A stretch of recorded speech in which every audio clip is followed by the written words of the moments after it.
అందరికీ నమస్కారం. సాగర్ సింధూరి గారి యూట్యూబ్ ఛానల్కు స్వాగతం. గురుగారు నమస్కారం. మానవులు ఏవేవో చేస్తూ ఉంటారు వాళ్ళ జీవితాన్ని మార్చుకోవడానికి. మరి అత్యంత ముఖ్యమైన విషయాలు ఏమైనా రెండు చెప్పండి. మనిషి తన జీవితాన్ని మార్చుకోవడానికి అనేక రకాల ప్రయత్నాలు చేస్తూ ఉంటాడు. కానీ రెండు అతి ముఖ్యమైన విషయాలు అంటే వేటి గురించి తెలుసుకుంటే, వేటి గురించి మార్చుకుంటే అతని జీవితం మారడం ప్రారంభమవుతుంది అంటే దాంట్లో మొదటిది నిద్రపోవడం, రెండవది సరిగా మేల్కోవడం. అంటే నిద్రపోవడము, మేల్కోవడం, ఈ రెండు విషయాలు ప్రపంచమంతా చాలా సాధారణమైనటువంటి విషయాలు. ఇది ప్రతిరోజు జరిగే విషయాలే కదా, ఇందులో ఏముంది, ఇందులో జీవితం మారేది ఏముంది అని చెప్పి అనుకుంటూ ఉంటాం. కానీ నిద్రపోవడము, మేల్కోవడము గురించి తెలుసుకుంటే జీవితం మారడం ఖచ్చితంగా ప్రారంభమవుతుంది. మరి నిద్ర అంటే ఏంటి, మెలకు అంటే ఏంటి చెప్పండి. మొదటగా నిద్రపోవడం అంటే ఏంటో తెలుసుకుందాం. అందరూ అనుకుంటారు నిద్రపోవడం అంటే కళ్ళు మూసుకోవడం, శరీరానికి రిలాక్సేషన్ ఇవ్వడం. కానీ నిద్రపోవడం అంటే మన ఋషులు ఇంకా గొప్ప లోతైనటువంటి రహస్యాన్ని అర్థం చేసుకున్నారు. మొట్టమొదట మనిషికి యొక్క ప్రాథమిక అజ్ఞానం ఏంటంటే నేను ఈ దేహాన్ని మాత్రమే అన్నటువంటి అజ్ఞానం. జీవితం నాశనం అయిపోవడం అనేది ఈ అజ్ఞానం నుంచే ప్రారంభమవుతుంది. తమస్త్వజ్ఞానం విద్ధి దేహినాం సర్వదేహినాం అంటే సమస్త దేహములు ఈ తమస్సు అనే అజ్ఞానము చేత బంధింపబడి ఉంటారు. అంటే మొట్టమొదటి అజ్ఞానం ఏంటంటే నేను ఈ బాడీ మాత్రమే అనుకోవడం.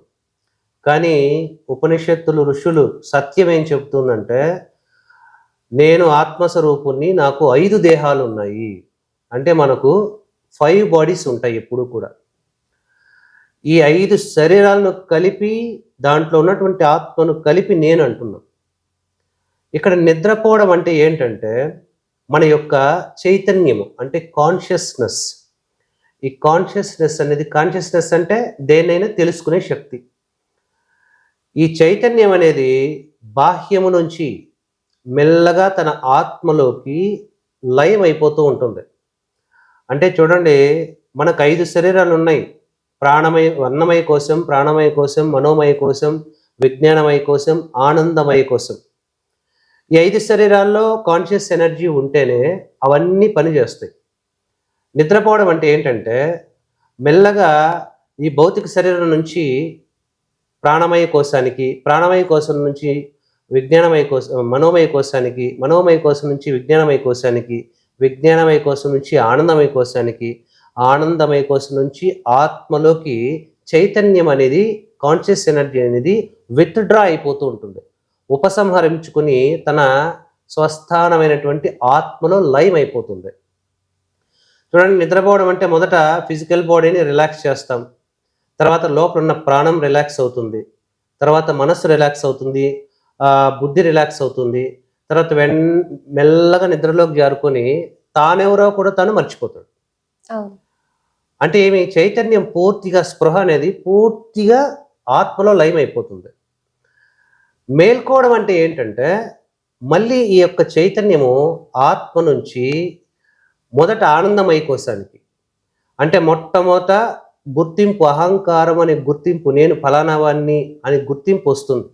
తర్వాత విజ్ఞానమయ కోసం తనను తాను గుర్తిస్తాడు, తన ఇంటిని, తన పరిసరాలను గుర్తిస్తాడు. తర్వాత మనస్సు ప్రారంభమవుతుంది, తర్వాత లోపల ప్రాణం కదలిక ప్రారంభమవుతుంది, చివరిగా శరీరం కదలడం ప్రారంభమవుతుంది. దీన్నే పూర్తి మెలకువ అంటారు. అంటే చైతన్యం అనేది ఆత్మ నుంచి ఒక్కొక్క శరీరానికి ఎక్స్పాండ్ అవుతూ వస్తుంది. చివరగా కంప్లీట్గా ఫిజికల్ బాడీలోకి వచ్చి నువ్వు లేచి నడవగలుగుతావు. అంటే నీ 5 శరీరాలు పని చేస్తాయి. నువ్వు పూర్తిగా దాన్ని మేల్కోవడం అంటారు. కేవలం అందరూ ఏమనుకుంటారంటే నిద్రపోవడం అంటే ఫిజికల్ బాడీని పడుకోబెట్టడం, నిద్ర లేవడం అంటే కళ్ళు తెరిచి మేల్కోవడం అనుకుంటాం. అవును. కానీ ఈ రెండిటి గురించి మనం డీప్గా తెలుసుకోవాలి. నిద్రపోవడం అంటే ఏంటి, మేల్కోవడం అంటే ఏంటి, నిద్రలో ఏం జరుగుతుంది, మేల్కోవలో ఏం జరుగుతుంది. మ్మ్. ఇప్పుడు నేను చెప్పాను, నిద్ర గురించి తెలుసుకుంటే, మెలకువ గురించి తెలుసుకుంటే జీవితం మారడం ప్రారంభమవుతుంది అని. అవును. ఎలా? ఎలా అంటే చూడండి, నిద్ర అంటే మన చైతన్యము ఆత్మలో లయం అయిపోవడం. అంటే మన సృష్టిని, స్థితిని, లయాన్ని, అంటే భగవంతుని యొక్క సృష్టిని, లయాన్ని పోల్చుకుంటే కనుక భగవంతుడు సృష్టిస్తాడు, మళ్ళీ సమస్తాన్ని లయం చేసుకుంటాడు తనలోనే, మళ్ళీ ఇంకొక సృష్టి మళ్ళీ ప్రారంభమవుతుంది. అట్లా ప్రతి మనిషికి కూడా తన ప్రపంచాన్ని, తాను సృష్టించుకున్నటువంటి ప్రపంచాన్ని, తాను జీవించే ప్రపంచము ప్రతిరోజు లయం అయిపోతూ ఉంటుంది, మళ్ళీ ఉదయాన్నే మళ్ళీ సృష్టి జరుగుతూ ఉంటుంది. కానీ ఇక్కడ ఏంటంటే మనిషి ఈరోజు ఎలాంటి ఆలోచనలు, ఎలాంటి అలవాట్లు, ఎలాంటి బాధలు, ఎలాంటి ఆత్మ సందేహాలతో జీవిస్తూ ఉంటాడో, రేపు నిద్ర లేచిన తర్వాత అదే మనిషే కంటిన్యూ అవుతాడు. అవే ఆలోచనలు ఉంటాయి, అవే అలవాట్లు ఉంటాయి, అవే ప్రవర్తన ఉంటుంది, అటువంటి జీవితమే ఉంటుంది. అంటే నిన్న ఎలాంటి జీవితం ఉందో ఈరోజు కూడా అలాంటి జీవితమే ఉంది. ఏ మార్పు మారలేదు. మరి మనిషి మారాలంటే ఆలోచనలు మారాలి, తన అలవాట్లు మారాలి, తన యొక్క మాటలు మారాలి, ప్రవర్తన మారాలి, తను చేసే పనులు మారాలి. ఇవన్నీ మారితేనే జీవితం మారింది అంటాం. కానీ మనం ఎలా నిద్రలేస్తున్నాం? అవే థాట్స్తో, అదే బిహేవియర్తో కొన్ని సంవత్సరాలుగా అలాగే నిద్రలేస్తున్నాం. మరి ఇది ఎలా మారుతుంది? ఇది మారాలంటే ఎలాగా? నేను రేపొద్దుటి నుంచి నిద్రలేస్తానే ఒక కొత్త వ్యక్తిగా, కొత్త శక్తివంతుడిగా, కొత్త ఉత్సాహం కలిగినటువంటి ఆలోచనలు ఉన్నటువంటి వ్యక్తిగా, ఏదో ఒక గొప్ప యాస్పిరేషన్ ఉన్నటువంటి వ్యక్తిగా నేను నిద్ర లేవాలి, చాలా ఉత్సాహంగా నిద్ర లేవాలి. నాకు ఒక కొత్త డేని, కొత్త రోజును నేను సృష్టించుకోవాలి. నా ప్రపంచం పాతది చాలా చండాలంగా ఉంది, అది బాధలతోనూ, దారిద్ర్యంతోనూ, అనారోగ్యంతోనూ, ఎటువంటి సంతోషము, సంతృప్తి లేకుండా నా ప్రపంచం ఉంది, ప్రస్తుత ప్రపంచము. మరి ఈ ప్రపంచాన్ని నేను మార్చుకుని సరికొత్త దివ్యమైనటువంటి ప్రపంచాన్ని సృష్టించుకోవాలి. ఇది ఎలా సాధ్యమవుతుందంటే నువ్వు సరిగా నిద్రపోతేనే. నిద్రపోయే అంటే ఏంటంటే భగవద్గీతలో ఒక శ్లోకం ఉంటుంది.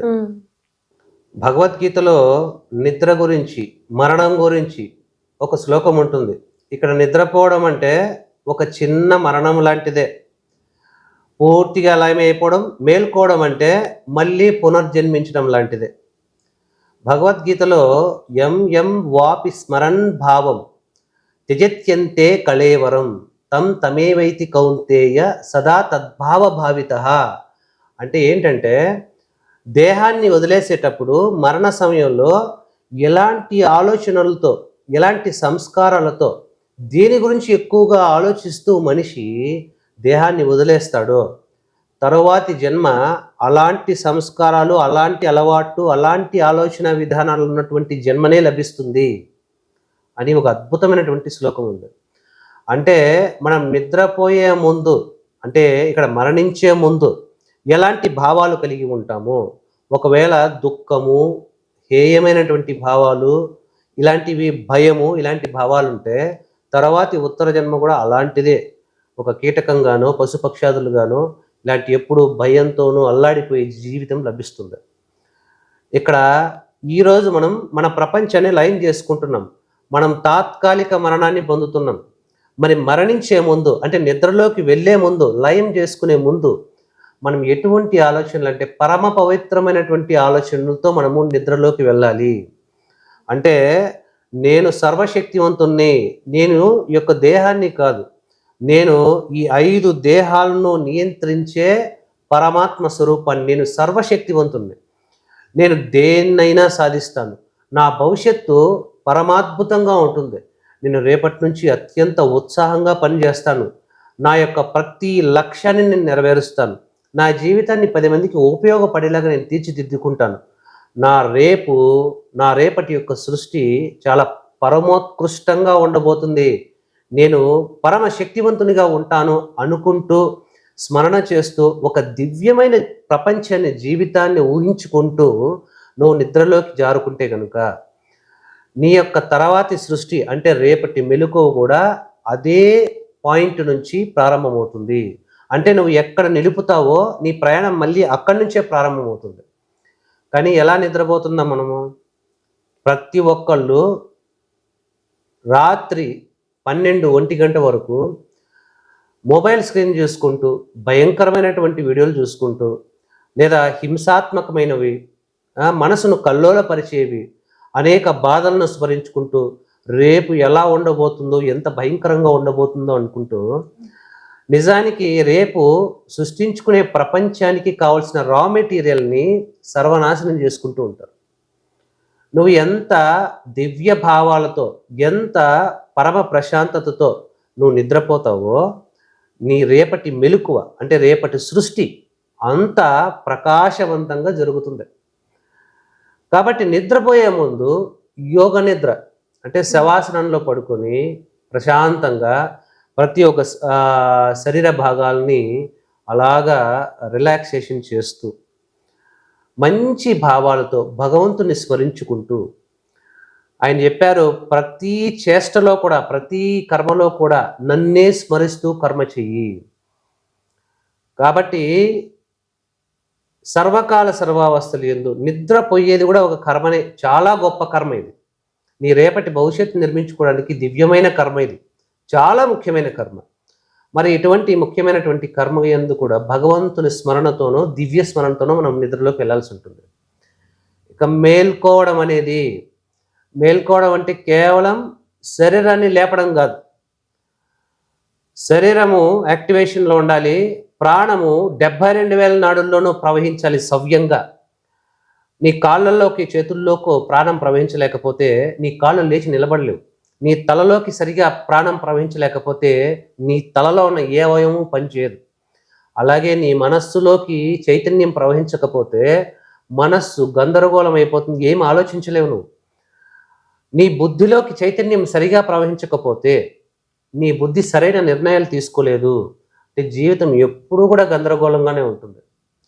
మేల్కోవడం అనేది కూడా సరైన సమయంలో, ఎప్పుడు మేల్కుంటే మన 5 దేహాలతో పాటు ఆత్మ పరివ్యక్తమైనటువంటి చైతన్యంతో ప్రకాశిస్తుందో, అంటే ఎప్పుడు మేల్కుంటే మనం 5 బాడీస్ ఫుల్ యాక్టివేషన్లో ఉండి చాలా ఉత్సాహంగా మనం నిద్రలేస్తామో ఆ సమయంలోనే మేల్కోవాలి.